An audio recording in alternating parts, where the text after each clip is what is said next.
Como você vê a sua carreira e o seu projeto de vida? Por exemplo, você já pensou algum dia em inventar algo que poderia mudar o mundo? E essa ideia poderia se transformar em um negócio? Você então abriria a própria empresa e poderia ter muito sucesso financeiro? A propósito, nunca vivemos um momento tão propício para o nascimento de empresas no mundo quanto hoje.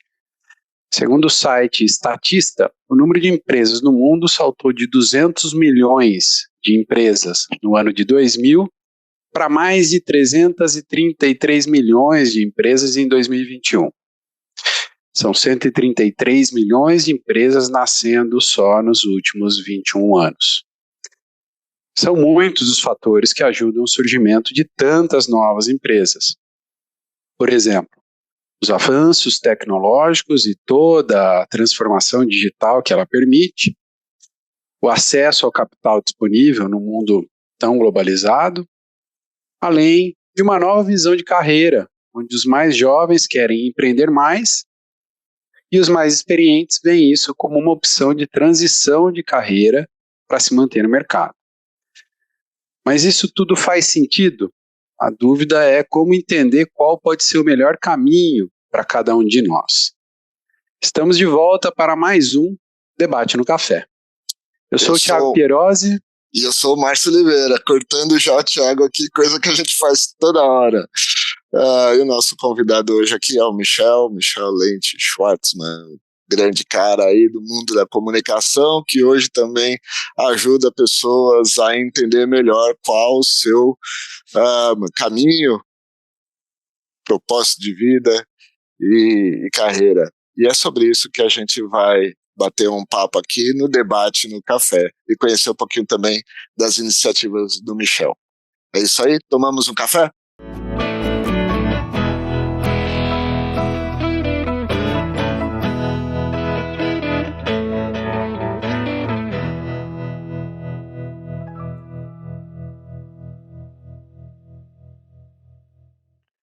O Michel é bacharel em desenho industrial pela PUC-Rio e mestre em telecomunicações interativas pela New York University. Acumula mais de 2 décadas como palestrante, não só no Brasil, mas também em outros países. Já lecionou em instituições de ensino superior e recebeu diversos prêmios por seu trabalho e liderança criativa nos principais festivais internacionais como Cannes, Clio, One Show e outros. Já ajudou a mudar a cultura e integrar divisões, repensando processos e fluxos de trabalho de empresas como IBM, Itaú, Honda, Unilever, Mondelez, Natura, Fiat, Jeep e Coca-Cola. Atualmente é diretor executivo de marketing e experiência na AMI Digital e tem um projeto chamado Café com o Lente, um espaço dedicado a bater papo com profissionais exatamente sobre carreira, planejamento de vida e direcionamento estratégico. Michel, seja muito bem-vindo ao Debate no Café. Maravilha. Obrigado, Thiago. Obrigado, Márcio. Obrigado pelo convite. Prazer, uma honra estar aqui com vocês. Obrigado. E quero começar com um brindezinho, como a gente sempre faz aqui. E aqui é um brinde democrático, a gente brinda com qualquer coisa que tiver. Eu gosto de brindar com café ou Coca-Cola. Hoje é com um cafezinho no copo raiz aqui, um copo americano. Muito bom, olha aí. Muito bom. Tchim-tchim. Tô de água, porque já tomei uns 4 cafés aqui, então estamos na parte da tarde, começa a diminuir. Muito bom. Agora, Michel, conta uma coisinha. Você tem o Café com Lente, a gente está aqui no Debate no Café. E conta um pouquinho pra gente como que começou, por que você fez o Café com Lente? Você que já fez tanta coisa, né? A gente ouviu um pouquinho aí da sua história, você já fez tanta coisa. O que moveu, né? Você fala agora de projeto de vida no Café com Lente com profissionais, mas o que moveu você a criar o Café com Lente? Muito bom, Márcio. Cara, surgiu de uma forma um tanto orgânica, né? Esse hábito de, vamos tomar um café, etc. Inclusive, pré-pandemia era uma coisa que a gente fazia mais pessoalmente do que faz hoje virtualmente, né, por vídeo. Cada um tem formato tem suas vantagens, evidentemente, né? O vídeo está aqui permitindo a gente se juntar aqui numa segunda-feira às 3 da tarde, né? Enfim, no meio das agendas de trabalho. E os cafés normalmente você precisa reservar um pouco mais de tempo ao vivo, né? Mas eu acabava tendo um pouco de demanda de alguns colegas, gente que eu conhecia mais próximo ou não, né? Para falar um pouco sobre carreira. Normalmente trocando um pouco de ideia, pegando a minha experiência, ou eu também pedindo um café para outros amigos. E por ser uma pessoa que sempre trabalhou muito com rede social, enfim, desde antes da gente chamar isso de rede social, né, antes delas existirem, aí lá atrás com listas de discussão, associação profissional, enfim, eu sempre fui um cara que gostou muito de ajudar ou trabalhar na construção do mercado, né, da comunidade profissional. Em 2018 eu resolvi oferecer isso, né, ali pelo LinkedIn, de uma forma aberta, colocando minha agenda disponível com algumas horas por semana de forma gratuita, né, enfim, totalmente pro bono, né, voluntária, e, enfim, passou a ter bastante demanda. Eu comecei a fazer, inclusive, alguns ajustes de agenda, porque no início eu deixava a agenda aberta e às vezes as pessoas agendavam assim, com 4, 5 meses de antecedência, que eram bastante tempo, né? Então, quando chegava perto da época de fazer a conversa, às vezes a vida tinha mudado muito já, enfim. E a gente vem mantendo.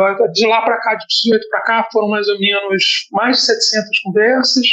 Normalmente eu brinco que não chamo de coach, eu não chamo de mentoria, porque eu acho que o coaching é um trabalho profissional com formação, eu não tenho formação em coaching, então não me comparo com os coaches de forma nenhuma, e a mentoria normalmente é um trabalho um pouco mais regular. Como eu não me considero também nem coach, nem psicanalista, etc., eu digo, olha, é um café, vou tomar um café, até faço advisor de mentoria em startups especificamente, mas aí é um trabalho estruturado olhando para o desenvolvimento da empresa, né? Eu peguei um pouco da minha bagagem, né? Hoje eu tenho um cara que já passou dos 50 anos, eu estou com 54, passei tanto na formação do mercado profissional digital brasileiro, né? Comecei lá na década de 90, então eu brinco, quando eu cheguei na internet era tudo mato, eu vi muita coisa, né? Vim participando desse processo de diversas maneiras ao longo dos anos e acabou me dando uma experiência bastante misturada entre a experiência de empreendedor, de ter que iniciar os meus negócios, não necessariamente porque eu queria, mas porque eu não tinha onde trabalhar quando eu comecei a trabalhar com a internet. Mas de alguns anos para cá também uma experiência no mercado corporativo, né, e acompanhando empresas. Então, hoje eu vejo um pouco, acho talvez com bastante pragmatismo e bastante clareza, o que é a nossa jornada profissional. Ela tem um tempo de começo, meio e fim. A gente tem muita mudança, como vocês colocaram, as mudanças tecnológicas, elas trouxeram muita alteração para o mercado, e a gente ainda vive um mercado que está formatado para uma outra época, um mercado onde as pessoas aos 50 anos já começam a pensar em se aposentar, quer dizer, se aposentar, começam a não ter mais oportunidade, né? Ou a empresa considera que essas pessoas já não estariam mais numa idade produtiva em pouco tempo. E você não só tem avanços tecnológicos, como você tem avanços do ponto de vista de medicina, né? Então, a nossa expectativa de vida cresceu, aumentou muito. E aí toda a questão que a gente está tendo previdenciária pelo mundo, né? A França agora está passando por um embate muito grande, onde eles precisam fazer uma reforma da Previdência, porque as pessoas vivem mais. E eu acho que a gente tem um desafio aí, que é como é que se transforma o mercado de trabalho para entender que as pessoas vão viver 70 anos, 80 anos, já vem dizendo 75, 80 em média, e vão viver cada vez mais. E a gente precisa abraçar isso. Hoje é engraçado, porque quando você fala nessa idade mais à frente, você tem presidente da República. Nosso presidente tem mais de 70 anos. Esse é o anterior. O Joe Biden tem quase 80 anos. Então, assim, o cara pode ser presidente dos Estados Unidos, pode ser presidente do Brasil, mas não pode estar como executivo numa empresa? Como é que é isso? Né? Enfim, passa um pouco por aí a conversa.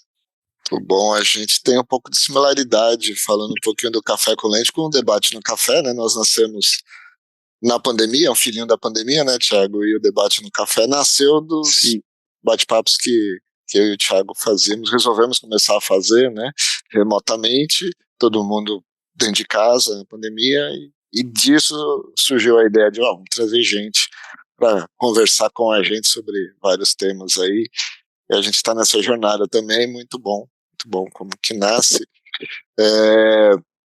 E eu queria colocar para você também que essa questão de transição de carreira é um tema que a gente vem tocando muito aqui, ele de fato é importante, né? já falamos aqui também com outras pessoas, falamos com o Mauro Weistock, falando sobre diversidade etária, episódio 38, vou te ajudar aqui, Márcio. Obrigado, é isso aí, o episódio 38, falamos com a Gabi Michelin também sobre etarismo, falamos com o Sidney Oliveira sobre gerações e conflito de gerações no mercado de trabalho, né, os jovens chegando, os velhos ali, é um pouco disso que você colocou, que o povo tá ali, né, quem tá mais velho tá ali, e não quer sair. E aí ele tem que pensar em alternativas, quais são as alternativas para eles. A gente vai falar um pouquinho mais disso, mas é interessante esse assunto que você traz, ele está na nossa pauta aqui, ele de fato é importante, acho que para todo mundo olhar, né? Sem dúvida. Eu queria aproveitar esse gancho, já que o Márcio falou aqui de tanta diversidade, o Michel já comentou também, e lançar acho que essa polêmica, né? Tantas revoluções, tantas alterações no mercado, isso acaba mexendo com o profissional, né? Com o que eu quero dizer é a mistura do profissional e do pessoal, tudo isso veio mudando, né? Aquele profissional que trabalhava e atuava de um jeito, achava que viver 30 anos na mesma empresa, acabou, não existe, não que não exista mais, mas já não é mais tão comum, né? Hoje é muito mais comum você mudar de carreira, você mudar de empresa, você buscar uma nova formação. Então, acho que todo esse conflito, acho uma coisa muito interessante também, e gostaria de ouvir um pouco a tua visão com relação a isso, Michel, nessa mudança que toda essa tecnologia e todo esse novo mundo, né, a gente viu o nascimento de tantas empresas nos últimos 20 anos, é muita transformação em muito pouco tempo. Então, eu queria ouvir tua opinião e também, se você puder trazer um pouco de como não ficar ansioso com tudo isso, né? Que quando você tem um excesso de informação, um excesso de oportunidade, isso também pode gerar uma ansiedade. Como lidar com isso? Sem dúvida. Não, perfeito, Thiago. Eu acho que, né, enfim, esse dado que você trouxe do número de empresas que surgiram nos últimos 20 anos, aí, desde 2000 até aqui, 21, né, é muito reflexo da nossa realidade. A gente tem, né, acho que algumas coisas que entram aí nesse contexto, né. Acho que primeiro, efetivamente, o desenvolvimento tecnológico começou a facilitar muito, né, o surgimento de novas empresas.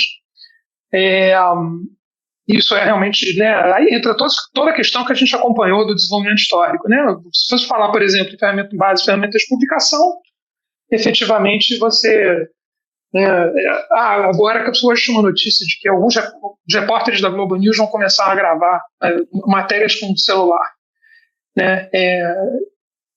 Então, digamos, né, alguns anos atrás eu estava num projeto de consultoria para a Rádio Globo, que se chama Rádio Globo de Rádio, e aí tinha uma questão de que a gente queria colocar câmeras dentro dos estúdios de rádio, mas o sindicato não permitia, porque o radialista não podia operar a câmera. E a câmera hoje no celular, ela só não tem necessariamente a ótica melhor do que uma câmera profissional, mas ela grava em 8K. Então, essas tecnologias, elas avançam com uma velocidade muito grande, né? As principais empresas do mundo em valor não existiam 25 anos atrás, né? Hoje que você tem aí, olhando para todas elas, a Apple talvez a única que tivesse lá, mas ela em 2000 não era nada, né? Então, quando você olha para Google, Facebook, ByteDance, enfim, as empresas como um todo, né, claro que você ainda tem umas centenárias como Coca-Cola, enfim, IBM, etc., mas a regra, como você estava colocando, que as pessoas não ficam mais 30 anos, não é que você não possa ficar 30 anos, é que provavelmente 30 anos a empresa não segue a mesma ou ela deixa de existir, né?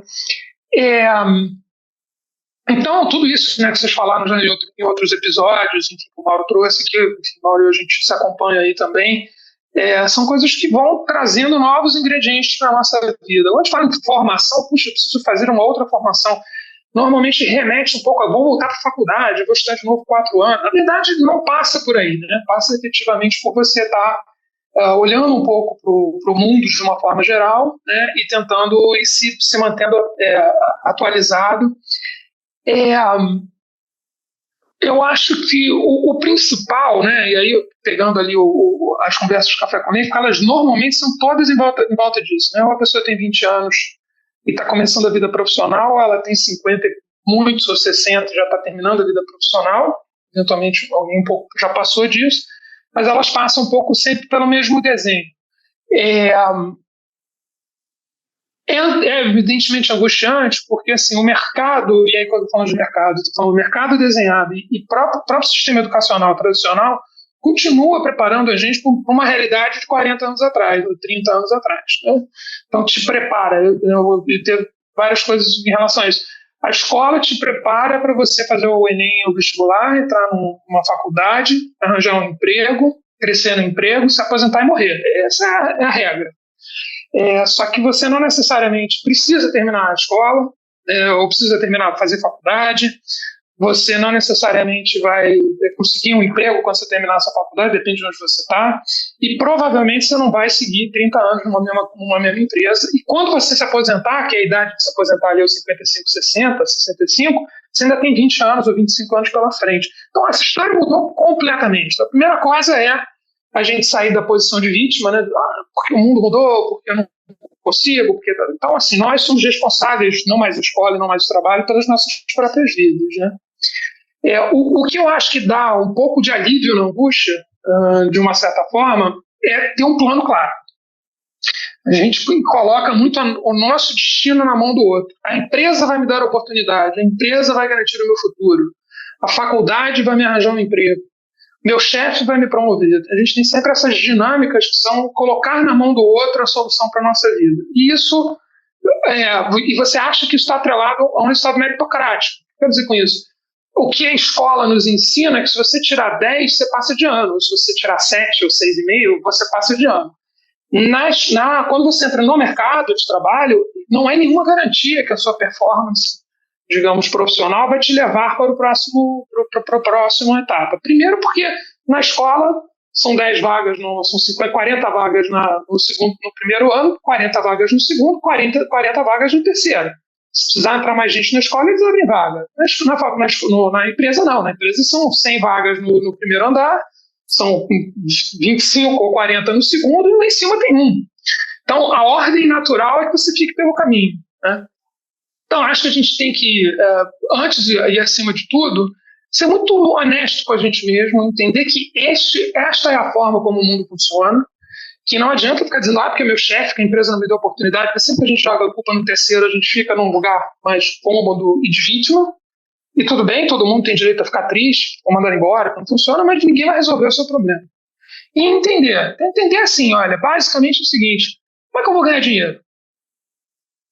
Vou ganhar dinheiro tem várias formas, né? Você pode ganhar procurando um emprego, você pode ganhar como freela, você pode abrir uma marca de cosméticos na internet, no Instagram, tem 1 milhão de formas de você ganhar dinheiro. Não é só seguindo uma carreira profissional, né? O que me deixa feliz, né? Como é que eu cuido da minha saúde? Eu acho que são coisas que a gente tem que trazer para nós mesmos. A gente vem de uma sociedade, ou vem de um formato onde você tinha uma esteirinha lá, você colocava o cara ali no pré, na escola, e ele terminava aposentado 60 anos depois, com a vida resolvida. Isso não existe mais. Não existe. É a exceção da exceção. Ficar 30 anos numa empresa é exceção, você sair com a vida resolvida do outro lado é a exceção da exceção. Então, a gente tem que tomar as rédeas para a gente mesmo.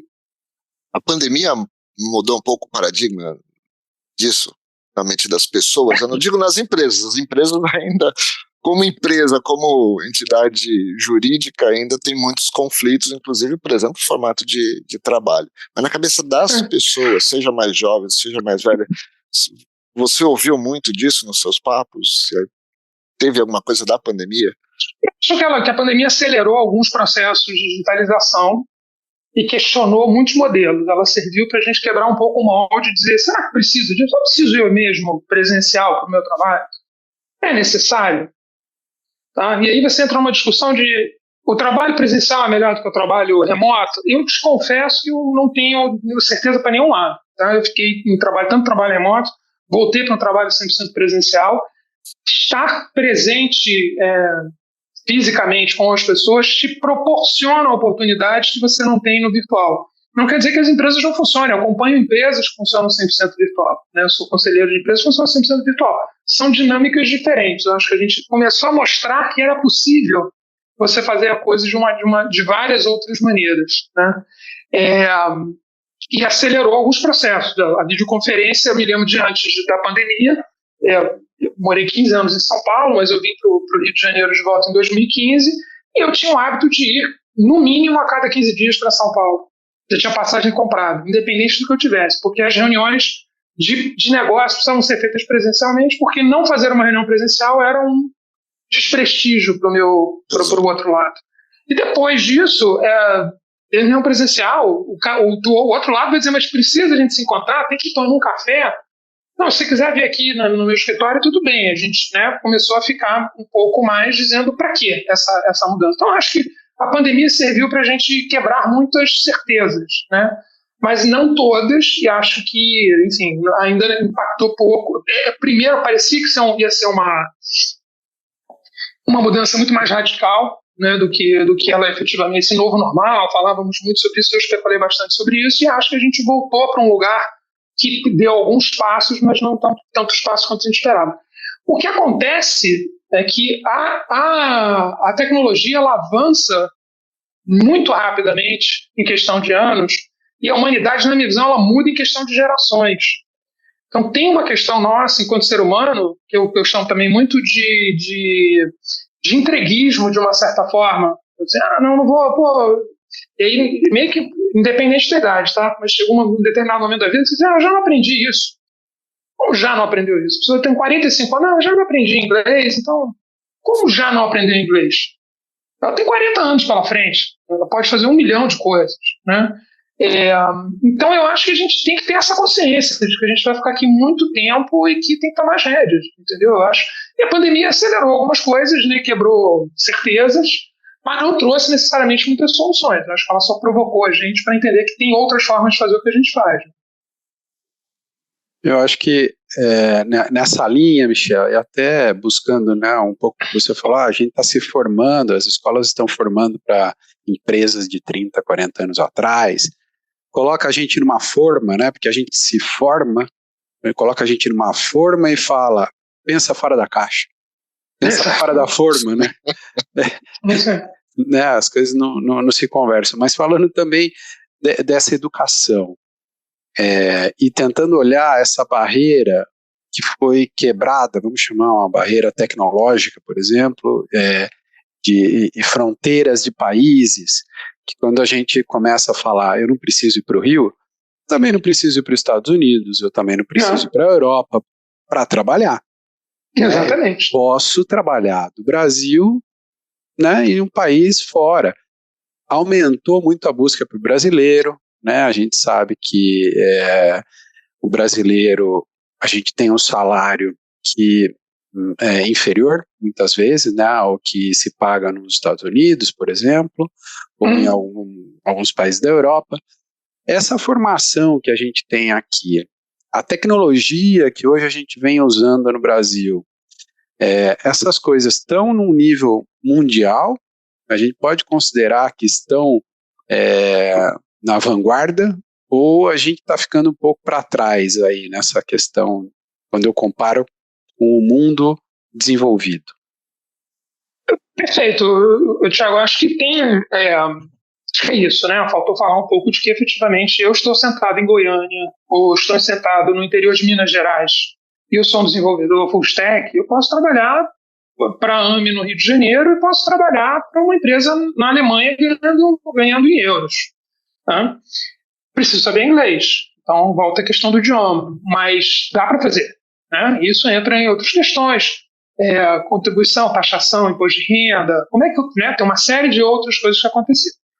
Na minha visão, infelizmente, isso é ainda uma exceção para alguns tipos de profissionais, os profissionais de UX, os designers, os profissionais de programação, né? Enfim, tem alguns tipos de profissionais que efetivamente se beneficiam dessa coisa sem fronteira, sem barreira, e inclusive são tratados de forma diferente das companhias, entre outras coisas por um excesso de demanda pelo profissional e uma escassez de gente formada. Quando alguém fala, o que eu faço com meu filho? Meu filho está querendo estudar programação. Não vai, com certeza é uma coisa que ainda vai dar muitos anos. O ChatGPT vai programar tudo sozinho? Provavelmente. Tá? Mas a gente ainda tem alguns bons anos aí pela frente onde a demanda por profissionais de design, profissionais de tecnologia vai seguir. Não acho que isso se aplica a todo tipo de profissional. Tá? Nesse sentido, eu não acho que a gente esteja necessariamente mais desenvolvido ou menos desenvolvido do que outros lugares. É uma questão de quanta mão de obra eu formo. A Índia deu um foco nisso, a China deu um foco nisso e a gente não dá foco nisso. Então, o que acaba acontecendo é que o profissional de programação e design no Brasil, o design até teve um crescimento muito grande de procura nas escolas, mas tem muita gente sendo disputada. Normalmente, você acaba entrando numa situação, às vezes você tem profissionais que não são necessariamente tão bem preparados, mas estão sendo disputados a peso de ouro por falta de mão de obra. Né? E ao mesmo tempo você tem estruturas enormes na China, de outsourcing, na Índia, que os caras programam qualquer coisa para qualquer lugar do mundo num custo muito barato. Né? Aí não é nenhuma questão de que o salário é alto ou baixo, mas é uma questão de que, convertido o valor da moeda frente ao dólar ou frente ao euro, fica atrativo a gente chamar essa turma. Então, acho que sim, é interessante, mas para mim é circunstancial, tá? Eu acho que a gente vai ter muita automação, agora toda a questão da inteligência artificial está chegando, a gente vai ter muita automação de trabalho manual e acho que a programação em específico, provavelmente o design também, mas a programação específica ela vai ser substituída em boa parte por inteligência que vai fazer isso sozinho, no final das contas. Você está falando agora do pessoal de tecnologia, eu conheço vários que estão trabalhando, né, para fora, e eu conheço vários jovens que estão olhando para esse movimento, e é o jovem em transição de carreira, que é aquele que mal teve uma carreira e já quer mudar. Né? Ou seja, gente que está se formou em algum curso que ele olha e fala, tá difícil arrumar emprego aqui, vou para a área de tecnologia que está contratando, eu faço alguma coisa, aprendo code, aprendo alguma coisa mais simples aqui e vou. Mas se tivesse que dar alguma dica, tanto para o jovem que pensa em fazer uma transição de carreira sendo atraído pela área de tecnologia, pela alta demanda e salário que ainda está alto, apesar dos grandes layoffs que aconteceram. Sim.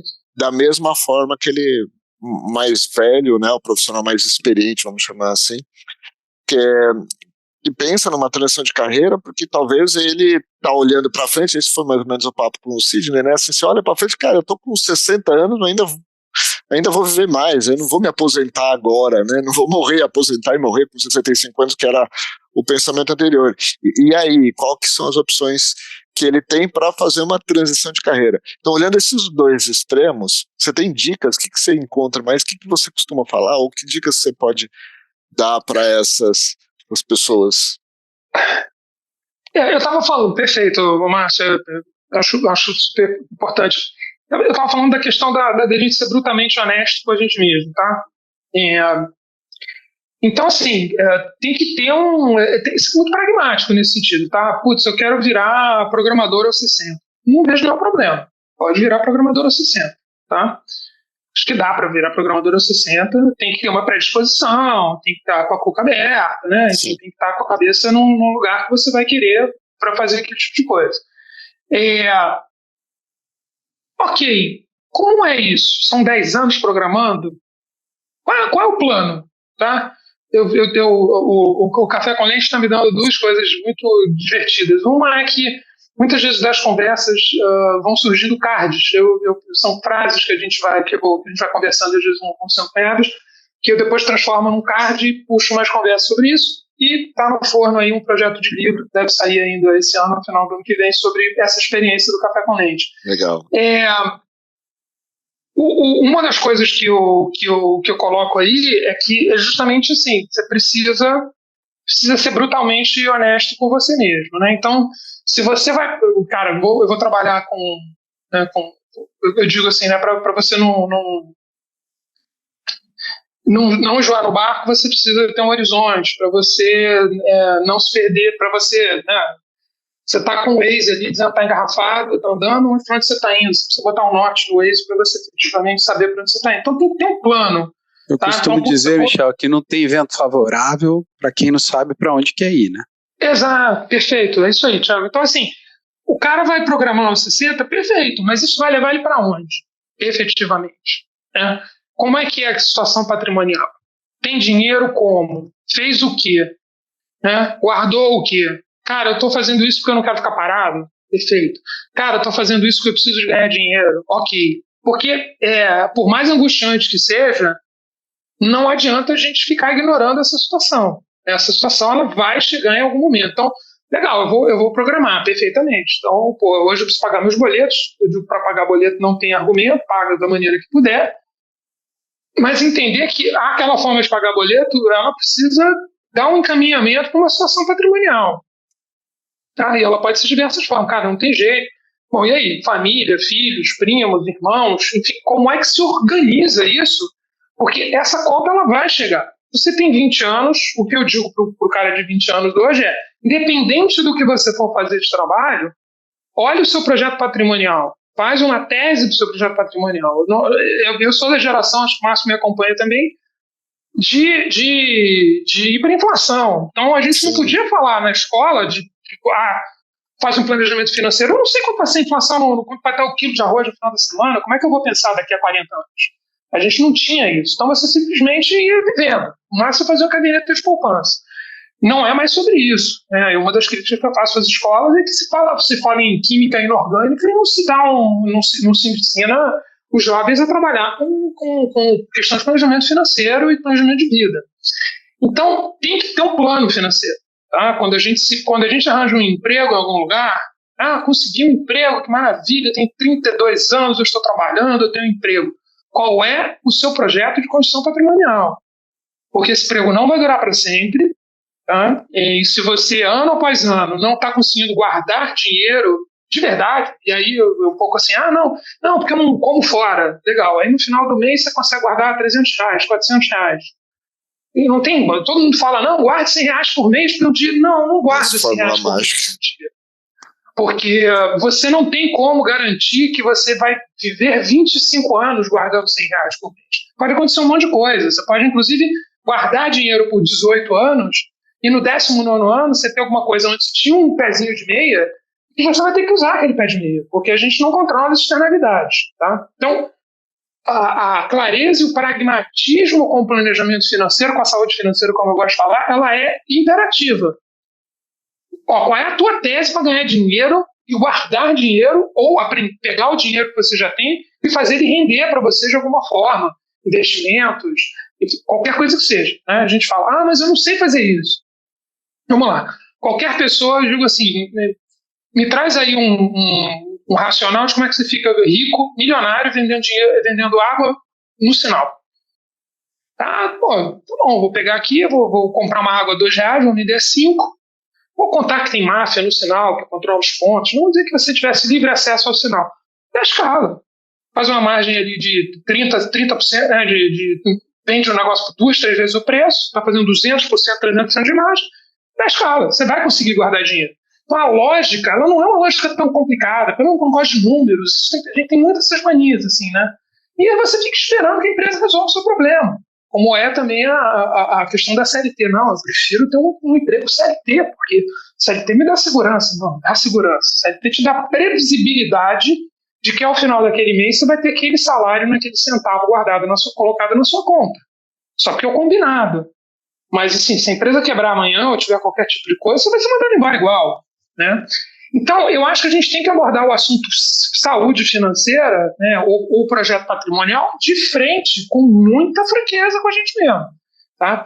Então, o conselho para o cara de 60 para o cara de 25 é o mesmo. Assim, faça o que você quiser, vai atrás do que quiser, não se acomoda, né, não se entrega, não espera que não fica repetindo a mesma fórmula para ver se dá outro resultado, né, que a gente é maluco, né, quando você fica fazendo a mesma coisa que está errado, tentando ter outro resultado, isso é loucura. Mas também seja muito pragmático, porque senão você está adiando um problema.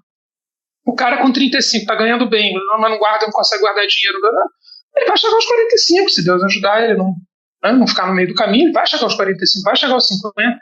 Eu lembro que um conhecido meu, muitos anos atrás, que tinha um emprego ótimo, tal, e eu virei para ele e falei, e aí, cara, um dia que você ficar sem emprego, o que você vai fazer? Ele falou, como assim? Um dia você vai, né, se aposentar, ser mandado embora, como é que fica? Pô, nunca tinha pensado nisso. A questão não é quando você vai ser mandado embora. Não, a questão não é se você vai ser mandado embora. A questão é quando você vai ser mandado embora. Então, não dá pra gente ficar fingindo que esse negócio não existe, né? Tem que ser muito pragmático. Então é isso, encarar, olhar para o trabalho, para o mercado de trabalho, como uma forma de você... O mercado de trabalho tem que ajudar no seu projeto de vida. O seu projeto de vida não pode ser o trabalho. Isso é fundamental. Então aquilo ali é uma forma de você viabilizar a saúde financeira, de você ficar melhor, né, mentalmente, enfim, coisas do gênero. Mas se a gente se entrega para o mercado de trabalho, um dia o mercado de trabalho se fecha, não é por competência, não é por nada, e você fica numa situação muito ruim. Isso é verdade. Você falou bem, né? O mercado de trabalho, o trabalho é meio, não é fim, né? E às vezes a gente se dedica tanto numa empresa e de uma hora para outra você se vê desempregado, porque para a empresa você, naquele momento, era um número, precisava, por N motivos diferentes, precisava você cortar e você se ver perdido, e você não tem essa visão. Eu acho que concordo contigo. E eu vejo isso em casa, né? Eu tenho 2 filhos adolescentes e a educação financeira deles não vem na escola, estudo em boas escolas, tá, mas nada, não tem sequer um resquício disso, é em casa mesmo, né? Eu vim de fato da época da hiperinflação, trabalhava em banco, eu era escriturário lá com meus 16, 17 anos, no antigo Banco Real, aplicando lá o dinheiro dos clientes no overnight, né? Porque o dinheiro você estava na mão ou você gastava naquele dia, porque no dia seguinte, 2, 3 dias, você já não comprava mais. E aí é um comportamento interessante. Naquela época tinha isso, né? Você tinha um salário, você tinha que fazer a compra do mês, mercado, você tinha que comprar logo, porque o negócio aumenta muito rápido. Hoje em dia que tem inflação, mas não é longe, muito longe do que era no passado, parece que o dinheiro na mão é vendável. Mesmo que seja 15, 20%, a gente estava falando de 900% ao ano, né? Então assim, era absurdo. Isso. Mas hoje parece que o dinheiro na mão ainda é vendaval na mão do pessoal, né? Se cabe, some, né? Você não tem planejamento. As pessoas, de fato, olham muito o presente, não se planejam muito para construir coisas. Né? Esse comportamento ainda é meio parecido. Por motivos diferentes, o dinheiro na mão continua sendo vendaval na mão de muita gente, né? Eu acho que em especial por ainda uma falta de adequação do próprio sistema educacional, né, mercado de trabalho, para que isso fique claro, né? As pessoas não são estimuladas a isso. Indo um pouco nessa linha que o Márcio falou, né, de construção, e estava escutando o Michel falar, né, sobre o conselho para o de 25 é igual para o de 60, quando a gente está falando, né, nesse termo financeiro, e como você olha para o mercado e tudo mais, eu queria trazer outro ponto, que é como o mercado olha para a gente, profissional. Né? O que eu quero dizer? O mercado tem uma imagem, ou as pessoas que trabalham nas empresas têm uma imagem daquele profissional. A gente também já comentou isso em algum outro episódio por aqui, que é justamente o lance de tirar a camiseta. Né? Você está jogando num time, hoje você é Real Madrid, na hora que você sai do Real Madrid, porque o Real Madrid te mandou embora, você tira o uniforme. Né? O que fica embaixo? Qual é essa camiseta que ficou embaixo? Né? Como que uma pessoa constrói uma marca própria, uma marca profissional própria ao longo dessa carreira? Porque o de 25, ele está começando, ele está construindo, ele está nesse processo. O de 60, ou ele já construiu, e aí ele vai ter que trabalhar em cima daquilo, ou talvez ele vai ter que recriar, mas talvez seja tarde quando ele seja mandado embora, então ele tem que criar aquela imagem o antes possível. Como é que fica isso? Como que eu construo uma imagem minha? Quais são os caminhos, os meios que eu posso usar? Tiago, de novo, cara, de uma forma muito pragmática, eu acho que a gente tem que dissociar isso de resultado, tá? Por que eu falo isso? Não, porque eu vou fazer a minha imagem, construir, meu LinkedIn vai ser incrível, maravilhoso, e alguém vai me dar uma chance. Sério. Eu acho que a questão da imagem, a gente está falando de uma coisa muito pragmática. Como é que eu ganho dinheiro? Vou fazer uma fábrica de parafuso. Vou vender água no sinal. Você pode ficar milionário vendendo água no sinal, pode ficar milionário vendendo. Então, assim, este é um projeto patrimonial. Porque eu brinco assim, né? Estrelinhas douradas não pagam boletos, sabe? Esse é outro card que eu gosto de espalhar por aí. Então, assim, eu brinco, né? 345 mil seguidores no LinkedIn, que bacana. Então, eu falei, cara, minha parte de dinheiro. Entendendo? Não é. Eu digo, o que tem essa quantidade de seguidor? Eu tenho um comportamento desde sempre, desde a escola, desde o ensino médio, onde, cara, eu gosto. Eu subia no palco para tocar guitarra, queria ser músico. Aí depois eu não consegui ser músico, não quis, na verdade, seguir a carreira de músico, desisti. E aí eu fui subir pro palco, porque eu sempre gostei de um palco. Eu dava palestra, e aí eu chegava cedo nas redes sociais. E aí então, na agitação e no movimento, eu fui criando uma base muito grande. Essa base, ela não necessariamente me ajuda. Pode até me atrapalhar. Eu vou, eventualmente, falar com uma empresa que mas o cara é uma estrela, né? O cara é muito exibido, é muito público, e a gente aqui é mais low profile. Será que vai combinar? Então, eu acho que a questão da marca pessoal ela é muito importante para quem gosta disso, tá? Mas ela não é o fator determinante. Eu acho que, assim, é importante você contar a tua história. Cara, eu sou um super gerente de projetos, eu sou um super camarada com cabeça operacional, trabalhei com logística não sei quantos anos. Precisa contar bem a sua história no LinkedIn, precisa estar bem contado. Quando você vai fazer uma entrevista, você precisa mostrar, ter clareza do como você contribuiu para as empresas por onde você passou. Né? Enfim, tem que ter uma série de coisas aí que te ajudam efetivamente no momento de uma eventual contratação.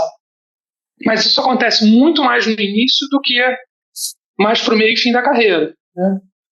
Até porque no início é isso, você está rodando ali, você prepara o teu LinkedIn, normalmente quem vai ler o teu LinkedIn é um robô, que vai fazer a seleção para as empresas. Né? Eu costumo dizer que a mentalidade do robô, desse algoritmo é uma coisa muito básica. É tipo a imagem que eu tenho, aquela casinha de plástico que a gente tinha quando a gente era criança, que tem um círculo, um triângulo, um quadrado, um hexágono, você tem as peças. Então, assim, se a empresa de recrutamento está procurando um quadrado, ela vai procurar uma peça que seja um quadrado. Se você é um círculo, ela encaixou, joga fora e pega a próxima. Mesmo que você disse, mas você sabe que você tem uma chavinha, você pode abrir a porta, colocar o círculo para dentro, não tem tempo. É muito interessante isso. O que você faz? Eu sou CMO. Tá bom. O que aparece eventualmente de oportunidade? Mais difícil, né? Vamos lá, quantos analistas tem uma empresa? Quantos CMOs ela tem? Tem um CMO para 400 analistas, dependendo do tamanho da empresa, ou 4 mil analistas do tamanho da empresa. Né? Então, cada vez, eu brinco também, quanto mais a gente experiência a gente tem, mais difícil vai ficando. Mas vamos dizer que sim, que a gente vai olhar para algumas oportunidades de mercado. A oportunidade de mercado que vai aparecer eu estava no Banco Modal como CMO de uma fintech e vim para a ANA como CMO de uma fintech. Aí eu deparo. Ele tem experiência de CMO de uma fintech, então vai dar certo no CMO como uma fintech. Antes de ser CMO de fintech, eu estava em outro lugar. Né? Não tinha sido isso. E aí, claro, aí você consegue eventualmente, não pelo LinkedIn, não pela tua marca pessoal, mas pela tua rede de contatos, eu diria que isso é a coisa muito mais importante. O network, a maneira como você lida com as pessoas, a maneira como você se relaciona no seu trabalho, tudo isso constrói ao longo da vida. Então eu diria o seguinte, marca pessoal, super importante, mas não a das redes sociais. As redes sociais como é que se fala? É uma métrica de vaidade, tá? Quantos seguidores tem, mais, menos. Isso é legal, você gosta disso, tudo bem, não tem problema.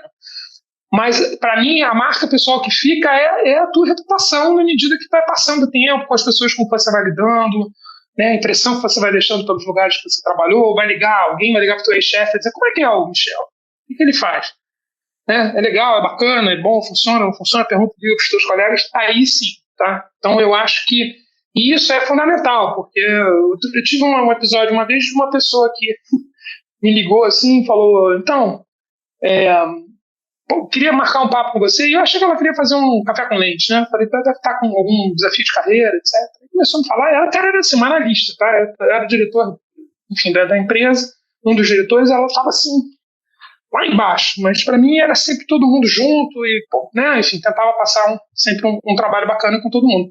E ela me ligou porque depois que ela tinha saído de lá, ela virou sócia de não sei o quê, subiu, foi promovida, conseguiu entrou numa startup, a startup foi comprada, e ela tinha uma posição, que era uma posição que era equivalente, era totalmente viável para o meu nível profissional, tá? E ela, na verdade, estava conversando comigo para saber se eu tinha interesse em conversar com eles para ir trabalhar com eles. Eu disse, gente, que coisa louca, porque eu jamais esperaria, né, de uma pessoa que estava comigo alguns anos atrás, numa posição super júnior, que ela viesse me procurar perguntando se eu tinha interesse em trabalhar com ela, e ela falou, não, porque foi uma ótima experiência contigo, acho que, né, a gente está super bem trabalhando, eu gostei muito da forma como a gente trabalhava junto, e está me fazendo uma recomendação mais adiante. Então eu acho que tem muito sobre a reputação, sobre quem você é. E isso tanto faz se está na rede social ou se está na vida, tá? Você deixa marcas, né? E às vezes você nem sabe que está deixando essas marcas. Então, exatamente. Eu acho que uma grande dica é isso, é o cuidado com as marcas que você está deixando, né? É perfeito, mas não pode, melhor forma de colocar, mas cuidado com as marcas, porque você pode ter um LinkedIn com um monte de gente, mas com um monte de gente com péssimas marcas, e aí também não adianta nada, né? Sim. Detrator é péssimo. Exatamente, perfeito. Muito bom. Tá bom. Michel, a gente está indo quase para o fim. Eu vou fazer o papel. É sempre o Thiago que faz, quem vai fazer sou eu hoje, o papel de timekeeper aqui. A gente já está chegando no final do nosso debate. Eu queria pedir para você deixar aí as suas últimas palavras, falar um pouquinho do café com leite, como que o povo faz para marcar. Já fez 700, bastante café, né? Haja café, mas tem outros 700. Como que faz para bater um papo com você? Já aproveito para deixar aqui meus agradecimentos também pela sua participação conosco aqui no Debate no Café, com lente. Tá bom? Muito obrigado. Muito bem. Não, eu que agradeço, Márcio, Thiago, pela ótima interlocução, pelo convite. Acho isso, assim, eu não falo de uma maneira geral, né, de planejamento de vida. Eu gosto de falar muito sobre carreira, mas eu gosto de falar de planejamento de vida, porque carreira ela é um pedaço, né? É um pedaço muito importante, mas ela é um pedaço. Então, assim, no limite, quando a gente está meio perdido, o que eu vou fazer? Eu acho que a gente se sustenta num tripé. Esse tripé é um tripé de 3 saúdes. A saúde física, que essa é muito difundida pela mídia, o que você pode comer, o que você não pode comer, o que você tem que fazer exercício, check-ups, a gente sabe. Ainda que a gente não faça, mas tem informação suficiente. Eu acho que tem a saúde financeira, que a gente falou muito aqui, né? Então a saúde financeira ela não é uma consequência, não é mérito do ponto de vista de se eu me esforçar eu vou tirar 10. Não é como era na escola, é como é que se ganha dinheiro. E aí você tem que ter uma tese para isso. E não necessariamente é muito complicado, não. O complicado é você tentar ganhar dinheiro e ganhar o que você precisa sem ter uma tese. Na sorte. Eu digo, pelo menos joga na Mega Sena, porque você tem um pouco mais de chance. Tá? Então a saúde financeira ela tem que ser perseguida. Ela não vem como uma recompensa. Não, fui lá, fiz os melhores cursos, as melhores pós-graduações, e aí eu consegui. Pode ser, não estou dizendo que não vá, tá? Mas a chance muito grande de não ser só uma consequência. Então você tem que entender como faz isso. Não é à toa que tanta história de empreendedor de sucesso no Brasil e no mundo vem de gente que não teve uma formação tradicional. Gente que olhou e que hackeou a forma de se fazer dinheiro lá atrás, antes de qualquer coisa. Não foi tipo, vamos esforçar no meu trabalho, isso vai. Não. Tá? Todas as histórias, você pode olhar de Magazine Luiza a Silvio Santos, passando. São muitas histórias de gente que, por não estar na forma como no formal e na forma como o Thiago falou, conseguiu fazer isso, porque não que fosse tão complicado, mas porque tinha uma lógica diferente. Então, saúde física, saúde financeira. A terceira saúde é a saúde emocional. Tá? E essa é meio estranho também, porque a gente diz assim, não, o dia que eu tiver dinheiro, o dia que o meu trabalho der certo, o dia que eu vou ser feliz. E, na minha experiência, não é necessariamente assim. Tá? Você pode ser feliz em tudo isso. Às vezes é mais difícil ser feliz quando você tem condição de ter esse tipo de coisa e não tem. Então você vai para os bailes, para a feijoada, para o pagode, para uma série de situações de comunidades mais humildes. As pessoas parecem mais felizes, na minha opinião, são, porque colocam menos coisas muito inalcançáveis, né? E não atrelam a conseguir aquele objetivo material a sua felicidade. Então, o que te deixa feliz? Isso é fundamental. E não pode ser feliz, esperar para ser feliz no dia que vier a tal coisa. Então, quando estiver perdido, não sei o que eu faço da vida. está ajudando a ficar melhor de saúde, né, mais bem preparado, etc., melhor preparado fisicamente, então vale a pena. Está ajudando a ganhar mais dinheiro, vale a pena. Está ajudando a ser mais feliz, vale a pena. Se conseguir juntar os três, mágico. Né? Mas eu acho que é tão básico quanto isso, porque a gente fica botando muita camada, elaborando muito em cima, mas tem que olhar o básico. Isso aqui me permite cuidar da minha saúde para quando eu tiver 65 ou 70 cuidar dos meus netos ou curtir minha vida? Isso aqui está me ajudando a ganhar mais dinheiro, me deixar menos vulnerável mais na frente? E o que me deixa feliz? É ir atrás disso. O café com lente, todo mundo convidado, lente.digital, não tem nem .com nem .br, é só lente.digital. Tem as informações lá e é só agendar. Fantástico. Michel, super obrigado também. Sua participação aqui espetacular. Para quem ficou com a gente aqui até o final do episódio, comenta esse episódio, deixa aqui perguntas também para o Michel, para o Márcio, para mim. Márcio, obrigado mais uma vez.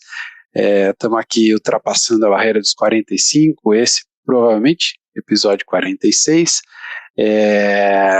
Vamos rumo aos 50, algum dia chegaremos aos 700, né? Vamos colocar aqui o Michel com lente como uma meta para a gente, número de episódios, né? Fique com a gente aqui, siga a gente nas redes sociais, siga a gente no LinkedIn, encaminha, né, esse vídeo ou esse áudio, esse podcast que você estiver ouvindo, e muito obrigado por seguir a gente e continue conosco até o próximo debate no café. Até mais.